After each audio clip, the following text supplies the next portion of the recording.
is discount. Discount, we all know that it is nothing but a reduction in the list price, okay, which is allowed by the seller.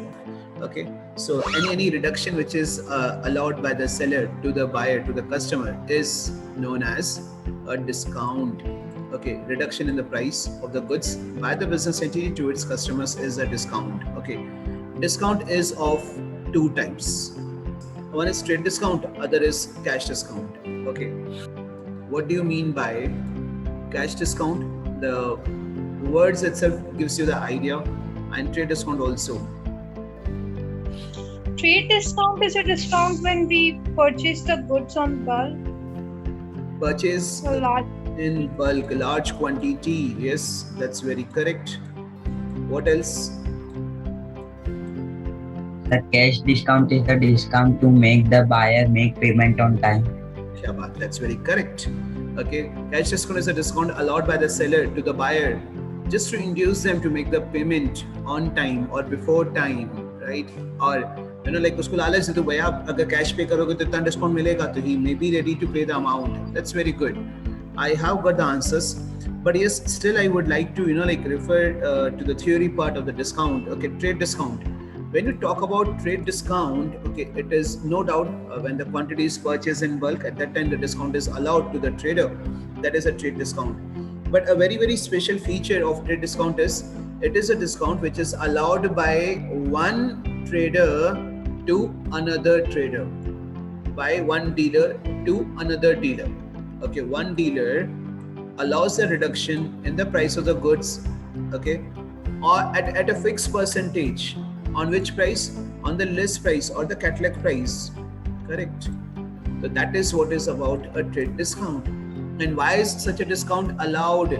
So one reason has been given by Vanshika. I think like when you purchase a quantity in bulk, manufacturer may be giving that offer to the dealer, okay, the dealer, and then dealer may be to wholesaler, wholesaler to retailer. Such offers are given, okay, offered by one dealer to another dealer. If you purchase in bulk, if you purchase 5 units or 10 units, there is no discount to you. But if you purchase 50 units, yes, you have a benefit of 1 or 5 units. So you need to pay only for 50 units, and extra 5 units you get. So that is a kind of discount you get. Okay. So basically, when a dealer is allowed a reduction in the value of the goods on the list price at a fixed percentage by another dealer, that is a trade discount. We have some more features of trade discount. Why it is given? One is quantity purchase in bulk. Second, the main objective behind giving a reduction in the list price is that the ultimate consumer of the goods gets the product at the list price. As a consumer, when we just go to the market and buy something, we just like to see the print price. What is the list price? Okay, we pay that. Just think of if we pay the list price to the retailer. Okay, that means retailer must have paid something less than that to the wholesaler. Wholesaler must have paid less than that to the manufacturer. So how is the profit earning for them? That is the reduction in the list price. That is in the form of the discount to them, and that's a trade discount. Okay, so this is another objective for allowing such a trade discount, so that the ultimate customer or the consumer can pay the amount which is the printed price, the list price of the product. It is generally offered by manufacturers to wholesalers and then wholesalers to retailers. Generally, this is a practice. This reduction of list price is deducted from the sales price directly.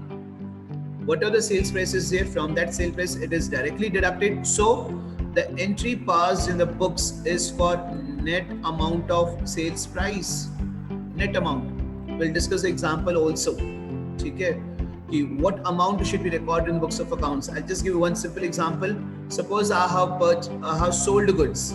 I have sold goods to Sohan, rupees 10,000 at 10% trade discount. Sold goods of 10,000 at 10% trade discount. So what amount should I write in my books? Okay, so calculation will be 10,000 ka 10% is 1,000. Deduct that 1,000. Remaining amount is 9,000. So in my books of accounts, the amount for sales will be recorded as 9,000 only. Okay, so that is a point you should take care. Will be calculated every time if it is there in the transaction, will be deducted. But the entry that is going to be done in the books of accounts will be of the net amount of discount. So no entry for trade discount. Okay, this is what I wanted to remember. No entry for trade discount is passed in the books of accounts, right? So this is what is all about trade discount. Moving ahead, cash discount is another one. Okay, this is a discount which is offered by the trader to its customers. Okay, so when the debtors are allowed some discount in the amount due to them to induce them to make prompt payment or to make payment within the specified time. As a dealer, what I want is I want to be on the safer side. I will try to ask the customers to make the payment on time or before time. उनको कुछ लालच देनी पड़ेगी, and that is nothing but the cash discount. Okay, so this discount is basically given at the time of receiving or making payment, and this is always recorded in the books of accounts. Unlike trade discount is never recorded, but cash discount will always be recorded in the books of accounts. Cash discount is also basically divided into two types. One is discount allowed and second is discount received. When you talk about discount allowed, this is a discount that we allow to the customers. हम लोग customers को allow कर रहे हैं, क्यों? क्योंकि they are making us payment on time or before time. So that is discount allowed. Okay. Discount allowed to debtors to induce them to make the prompt payment is called discount allowed. And discount allowed, when we allow such a discount, that means we are going to receive less amount from the customers. When we receive less amount from the customers, that is a loss for us. That is an expense for us. And because it's a loss for us, it needs to be debited to profit and loss account. Okay, in accountancy, हमेशा याद रखना, कभी भी कोई भी loss आया, debit करना है. Okay, and losses in journal are debited to which account? That is profit and loss account. Discount received, just the reverse of this. When any of the creditor, the supplier, allows us some discount, हमें discount मिल रहा है. Okay, so that is discount received. And such a discount received is an income for us, and any such income has to be recorded in profit and loss account on credit side. Okay, if the cash discount is received from the creditors for making prompt payment is called discount received, and such a discount is an income, and because it's an income has to be credited to profit and loss account. So discount allowed, discount received, right? Example is there. Sold goods to Naman, rupees 10,000 at 10% trade discount and 5% cash discount. If Naman makes a payment within 10 days, the condition is there. This discount will be allowed, cash discount will be allowed only if Naman makes a payment within 10 days. And what Naman has done? Naman paid the amount in cash to acquire the benefit of cash discount. मैंने बताया ना, उनको लालच नहीं पड़ती है, लेकिन as a trader, I am on the safer side. मुझे तो पैसे मिल गए ना, right? So now, how are we going to calculate the amount and how much amount we are going to record in the books of accounts and how? So first is amount of goods sold, 10,000. Trade discount is 10%. Can you tell me what will be 10% of 10,000? 1,000. 1,000. 1,000. That's very correct. So trade discount at the rate of 10%, you can see I will have to deduct this. So 10,000 minus 1, that is 9,000. In my books of accounts, I will be writing the amount for rupees 9,000. Net amount to be recorded in the books of account as sales. ठीक है? Sale मेरा 9,000 का हो गया. I'll be recording this amount.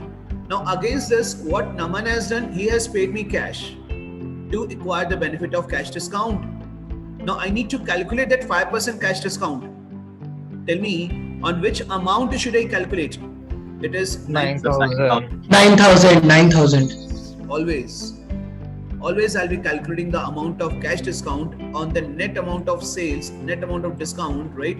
Minus करने के बाद, whatever the left out amount is there, 9,000. On this 9,000 amount, I'll be calculating this first cash discount of 5%. So how much it will be? 450. 450. I'll deduct it and I'll ask Naman to pay me 9,000 में से 450 minus करके the net amount that I'll be receiving from Naman is 8550. So this is cash received. I'll be recording it in cash account or debit side. This is discount allowed is a loss. I'll be putting in profit and loss account, and this is a 9,000 amount that Naman has paid me for sales. So this will be credited to sales. Sir, what if no one has taken the goods?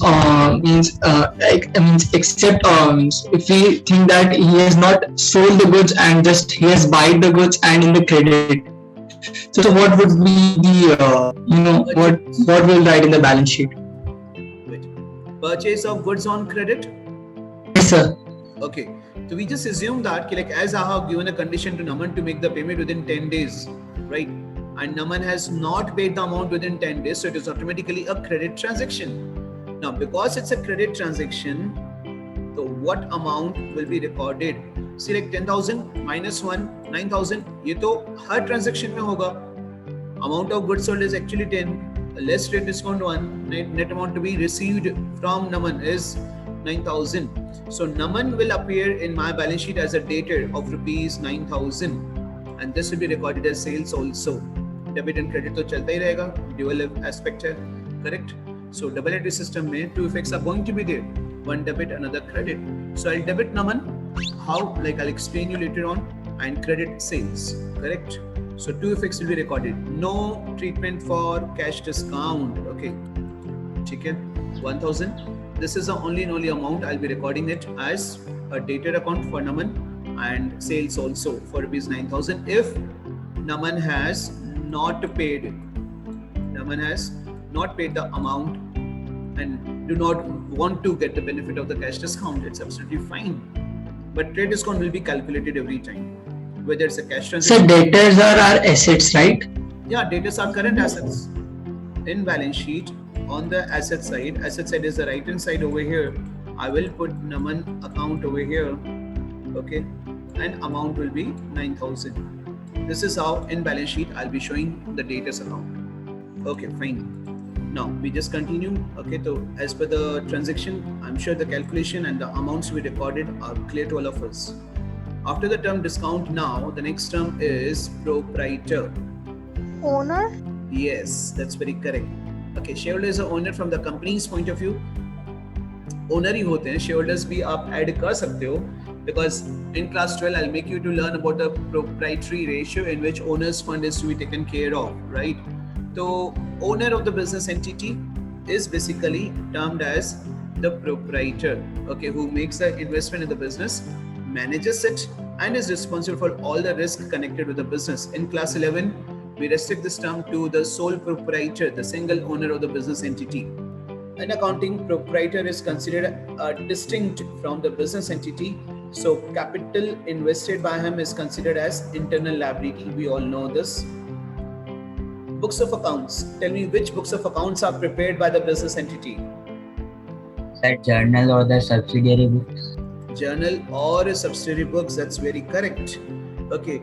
The term books of accounts refers to journal and ledger of the business entity in which all the financial transactions are recorded.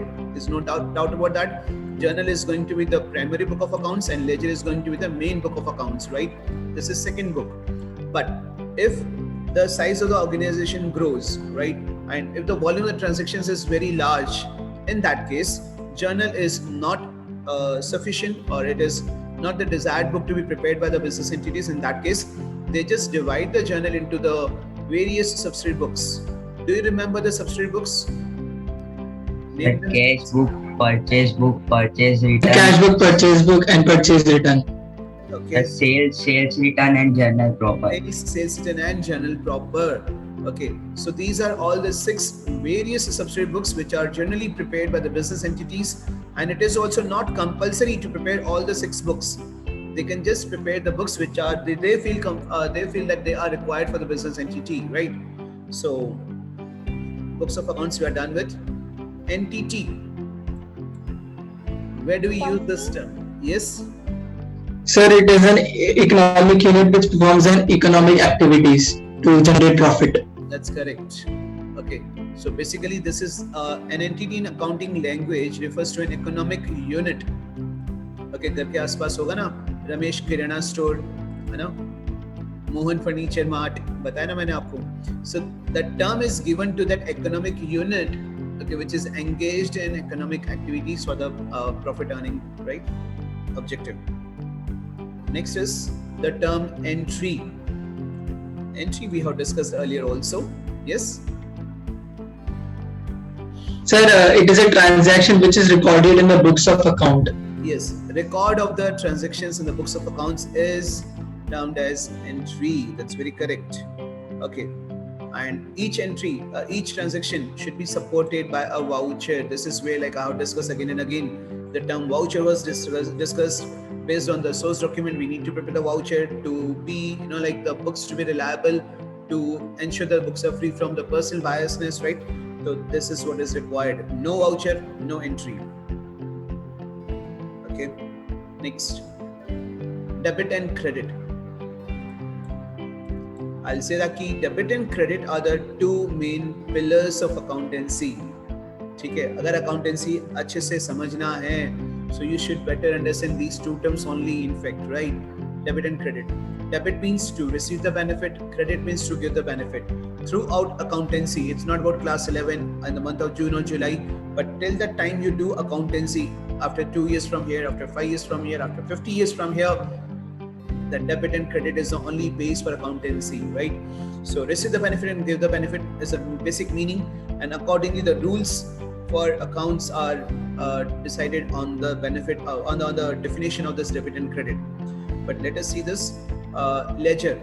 We all know that key ledger is prepared, okay, in which like we have a summary of transactions related to one head. Okay, accounts are prepared, various accounts are prepared, and all the transactions are recorded in a particular account, okay, which shows a summary, and we just get a balance from that account. Ledger has two parts. Okay, an account is a term, if you remember. Account also has two parts. वही account की बात कर रहे हैं, ledger account की बात कर रहे हैं. So that is debit and credit. Debit will be on the left hand side and credit will be on the right hand side. The left hand side of the ledger account is a debit side and the right hand side of the ledger account is a credit side. Right now you restrict yourself for this particular meaning only. We'll be discussing in detail about the rules of accounts, okay, based on debit and credit later on. Next is livestock. Yes, who will tell me something about livestock?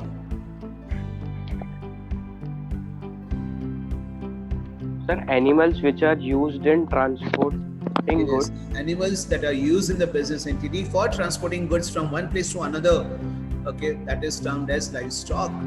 Horse, ox, camel. There was a time when they were used to, but अभी भी कोई business entities में होता होगा. So the term is livestock for them, right? Okay, and livestock is to be shown as a fixed asset, okay, in the balance sheet. Fixed assets in balance sheet. Fine. Next is invoice or a bill. Nothing new for you now. Bills receivable, bills we will discuss करने के बाद. I'm sure like you remember this. कि this is a bill which is basically prepared at the time of the purchase or sale of goods. When we purchase, the supplier is going to prepare. When we sell goods, we prepare a bill for the customer, and that is basically known as invoice. And invoice is basically the term used when the goods are purchased or sold on credit. Because in case of cash purchase or cash sale, we have a cash memo with us. But in case of a credit transaction, we will have an invoice or a bill, right? Okay. It is prepared in duplicate, that is for sure. The original copy is given to the buyer and the duplicate copy is there with us for our own reference to write the entries in the books of accounts. Whichever the invoice is prepared, okay, it contains the details like the name of the buyer, the detail of the goods sold, the rate and the quantity and the amount. All the basic things are there, right? As I told you, original copy of the bill is given to the buyer, while the office copy, the duplicate copy, will be retained by the seller as an evidence for the sale for recording in the books of accounts. Next is allowance. Yes, anyone?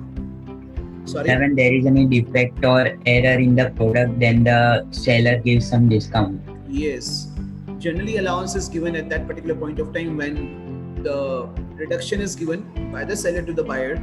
For what purpose? Due to some minor defect in the product. Practically this happens. If the defective goods are there, generally we have a tendency to return it to the supplier. But the supplier on the other side may give a call again कि भैया ऐसा है कि like अगर defective हैं तो take some discount, okay, थोड़ा price कम करके you just sell it off. क्योंकि defective उनके पास भी जाएगा तो वो carriage का भी खर्चा आ जाता है. just to avoid such things again, like to like sell off the goods and all, such some amount, some reduction is given by the seller to the buyer, and such is the term allowance used at the time. But in accountancy, we don't use the allowance account. Okay, so for allowance, we are going to use the discount allowed or discount received. When we allow, it's discount allowed. When we receive such an allowance, it will be discount received. Bad debts. Any idea about bad debts, anyone? We have discussed this earlier. If someone can't return us the money, the Yes. amount we have given. The amount which becomes irrecoverable from the customers. Okay, in business, cash sales takes place as well as credit sales takes place. Because of the credit sales, we have data with us. From the past experience, I know that like there are some customers who do not make the payment. Okay, due to the dispute, due to the insolvency. So when any amount in the business becomes irrecoverable from the debtors, such an amount is termed as bad debt. Bad debt will be treated as a loss, and being a loss, it has to be debited to profit and loss account. Correct? Due to dispute or insolvency, the customer is not able to make the payment. Right? So that is what is bad debts for us. Next is depreciation. Yes, anyone who remembers depreciation? It's a reduction. Okay, the gradual and permanent reduction in the value of an asset, the fixed asset tangible, is termed as depreciation. And depreciation is a gradual decline in the value of the fixed asset. It is again a loss, right? And being a loss, it has to be debited to profit and loss account. It is charged every year as an expense or loss, okay, in the value of the fixed assets, to determine the cost of goods of the cost of production of goods properly. If we don't charge depreciation, if we don't calculate depreciation, that means we are doing something wrong with our cost, because depreciation is also a part of the cost of the product. It has to be included. Next is book value. Book value is a term related to depreciation, right? Suppose the cost of the asset is rupees 1 lakh, right? And the depreciation charged on the cost of the asset is rupees 10,000. Okay. The left out value after depreciation of the asset is termed as book value. Okay. This is what is a perfect definition to understand it easily and properly. Okay. Book value is nothing but the value left out after writing of the depreciation on the fixed assets. This term is used with reference to fixed assets like plant and machinery and furniture. And at the end of the accounting year, fixed assets are shown at their cost less depreciation. So whichever that value is left out with us, so that is called the book value of these assets. Next is the term solvent and insolvent. Yes, anyone? Yes, anyone? So solvent is a term when an enterprise is able to pay its debt. Yes, the paid debts in full, right? That's very correct. Okay, whenever any person or a firm or an enterprise is able to clear its dues, clear its debts in full, okay, that firm or a person is termed as solvent. Okay, मतलब यहाँ से हमें कोई नुकसान होने के chances नहीं है. Okay, so when any firm is in a position, a person or a business entity is in a position to pay its debt in full, is solvent. And the last term now is insolvent. Opposite to solvent?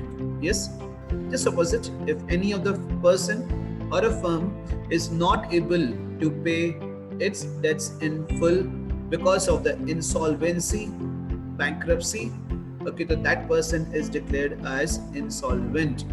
Okay, fine. Just now we had a term like bad debts.